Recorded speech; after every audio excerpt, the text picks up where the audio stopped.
U.S. is sending the USS George Washington to the Middle East, replacing the USS Abraham Lincoln after its long deployment supporting the conflict in Iran.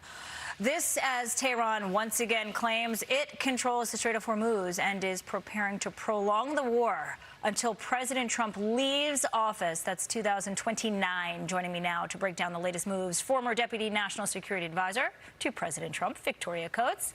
Victoria, good morning. Nice to see you.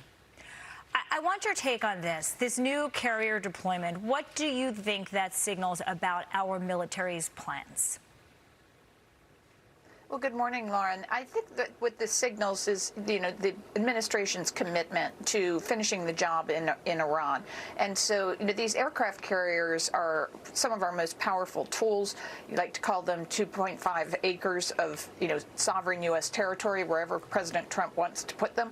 And in this case, he wants to put it in the Middle East, make sure we can support any additional military action against Iran. And Iran has no capability, even remotely, like this. Their Navy has been completely destroyed, and so they've got some small boats that can harass oil tankers, but certainly nothing like the George Washington. So I see this as a real symbol of American resolve. The Iran war is also reshaping the region and the security architecture. In the Middle East, you have Saudi Arabia, Turkey, and Pakistan signing a new mutual defense pact, pledging to treat an attack on one country as an attack on all. Sounds familiar.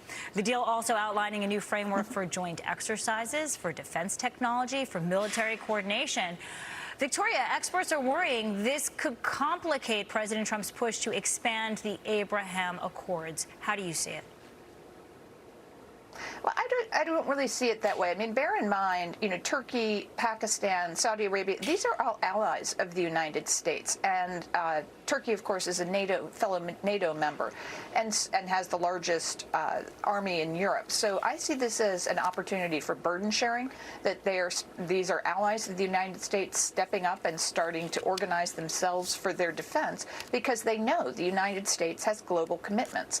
We are looking at Latin America. We are looking at the Indo-Pacific. We're going to have obligations in Europe as well as the Middle East. So when the Iran war ends, I think it's a good idea for America's allies to start to sort of band together and figure out what they can do to reduce the burdens on us. Let's move to another conflict. Russia and Ukraine are reportedly looking at a possible deal that would stop attacks on civilian shipping in the Black Sea. This is another important choke point as disrupted exports threaten a major global food supply route. Ukraine is proposing a truce to shipping. Vladimir Putin, meanwhile, is projecting Russian power far beyond the Ukraine front, visiting disputed islands claimed by Japan. Okay, Victoria, the Ukraine-Russia war, how do we get a breakthrough here? Is this just going to keep going on in perpetuity? Food's at risk. No, I don't think so. Yeah, I don't think so. And yeah, then the food supply has always been an issue. Ukraine is literally the breadbasket of Europe. They're the big food supplier. And I think what we're seeing here is a very considerable pressure on the part of Ukraine on Russia, which we wouldn't have thought about, a year or 18 months ago. But I think part of what President Trump's approach has resulted on in Ukraine is Ukraine starting to depend on their own ingenuity a lot more than the largesse of the U.S. taxpayer. And so, there's really interesting reporting in the Wall Street Journal today about this drone technology that they have been improving, how that's allowing them to really degrade Russian capabilities. And we also have these interesting reports this week that not only is Russia importing North Korean troops to sort of bolster their military within Russia, they're also importing North Korean factory workers because they're running out of workers to keep their industries going. And that's when pressure really will grow on Putin, when this is bad for business, when the oligarchs start to feel the pinch in their wallets. And so I think you're going to see some progress in the next coming weeks and months towards getting Russia to the table to come to some kind of acceptable end to this war, which is, I think, very much what the Trump administration wants as well. Samir, let me bring you in here. Do you think Russia will come to the table soon? I mean, is that an optimism that you share? Well, look, at the end of the day, I think the only form of absolution for Vladimir Putin is the beneficence of President Trump. I can't think of a single leader around the world that would give Vladimir Putin a global platform to show that he is a peacemaker. He's shown that he's clearly not. Now, there are a few countries that are simpatico with Mr. Putin, i.e. China, India, what have you.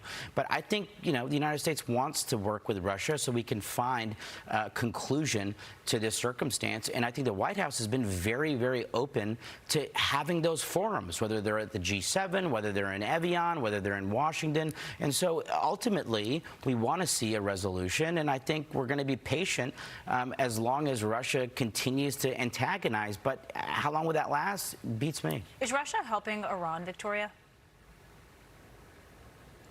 No, they're not helping as much as they might be, Lauren. And Javad Zarif, their former foreign minister, was in Foreign Affairs last month saying that the Iranians were all quite disappointed that they weren't getting the kind of material support they expected from both Russia and China. And so I think, Russia's sharing things that don't cost them anything, satellite imagery, intel. I don't like it. I wish they'd knock it off. But at the same time, they're certainly not providing the kind of material support that Iran expected and that would be more of a game changer for them. Let's go to China. A congressional investigation reportedly found 140 papers co-authored by Harvard researchers and Chinese military-linked universities, while the Trump administration is targeting Chinese tariff evasion through third countries. Victoria, these revelations are coming to light ahead of this planned meeting with President Trump and President Xi next month. I mean, how deep do the ties between our prestigious American universities and China really go? It goes way too deep. This is a huge problem, and it goes beyond. I mean, it's certainly on the research front. And bear in mind, this is all federal government funded research. We give hundreds of millions of dollars of grants to universities like Harvard every year. Now, theoretically, that's to benefit the American people, and they get tax-free status for that, and because they're supposed to be finding cures for cancer and that sort of thing. And it turns out that what they're actually doing is collaborating with the Communist Chinese on all of these papers. We're handing our intellectual property to China on a silver platter by this kind of so-called collaboration. So I think we need to take a real hard look at this. We need to look at all of the Chinese students that are studying in these universities, paying more than full tuition rates, so they become a cash cow for the universities. They then are beholden to China. It's a disaster, and I think our whole higher education system needs an overhaul, but this in particular needs a bright spotlight on it. Wow. One more for you, Victoria, before we let you go. Taiwan reportedly preparing for a potential Beijing blockade. They're turning their Coast Guard into a more militarized frontline force. New weapons, radars, drones, and exercises designed to deal with the potential Chinese attack. Do you see one as being imminent, and do you think Taiwan will be ready? Well, Taiwan always has to be ready, and we don't know what China's going to do. Clearly, Beijing has been watching what happened in the Persian Gulf very closely. They don't have the kind of capability to project power that we do, and so I think that has been sobering for them to see what we are capable of in real time, as it were.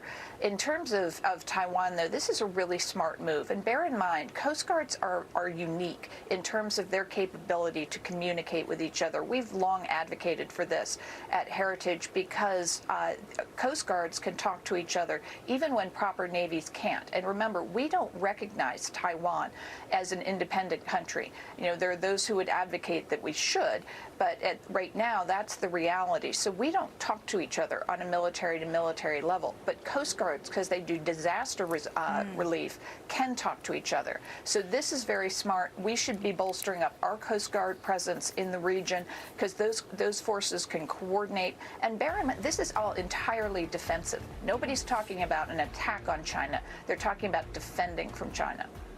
I did not know that about the Coast Guards. Victoria Coates, thank you very much for the time. We got through a lot there.